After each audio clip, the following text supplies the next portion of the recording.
আজকের ব্যস্ত জীবনে আমরা অনেকেই ঘরের কাজ, অফিসের চাপ, ব্যক্তিগত সমস্যায় এতটাই জড়িয়ে থাকি যে নিজের দিকে তাকানোরও সময় পাই না। কিন্তু আমাদের মনে রাখা দরকার নিজের যত্ন নেওয়া কতটা গুরুত্বপূর্ণ। ছোটখাটো শারীরিক সমস্যাগুলোকেও অবহেলা করা উচিত নয়। কারণ এই তুচ্ছ সমস্যাগুলোই অনেক সময় ভয়াবহ অসুস্থতার ইঙ্গিত বহন করে। কিছু লক্ষণ আছে যা উপলব্ধি করার সাথে সাথে আমাদের সতর্ক হতে হবে। মিষ্টির প্রতি আসক্তি।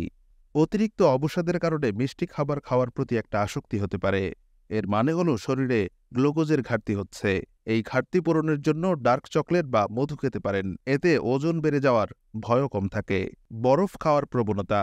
গরমের সময় বরফ খাওয়ার ইচ্ছা হওয়া স্বাভাবিক, কিন্তু যদি এটি অভ্যাসে পরিণত হয় তাহলে বুঝতে হবে শরীরে আয়রনের অভাব হচ্ছে অথবা আপনি রক্ত স্বল্পতায় ভুগছেন। এই সমস্যা থেকে মুক্তি পেতে ডিম, খাসির মাংসের মতো খাবার খেতে পারেন। পাশাপাশি ডাক্তারের পরামর্শ নিন। মাড়ি থেকে রক্তপাত মোটেই ভালো লক্ষণ নয়।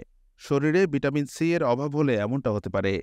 এই সমস্যা থেকে মুক্তি পেতে লেবু জাতীয় ফল, পালং শাক, সবুজ সবজি, টমেটো, বাঁধাকপি, ফুলকপি, ব্রোকলি বেশি করে খান। আমাদের উচিত নিজের শরীরের প্রতি সবসময় মনোযোগী হওয়া। ছোটখাটো শারীরিক সমস্যাগুলোকে অবহেলা না করা, নিয়মিত স্বাস্থ্য পরীক্ষা করানো এবং ডাক্তারের পরামর্শ মেনে চলা। মনে রাখবেন, সুস্থ থাকলে আপনি জীবনের সকল দায়িত্ব পালন করতে পারবেন।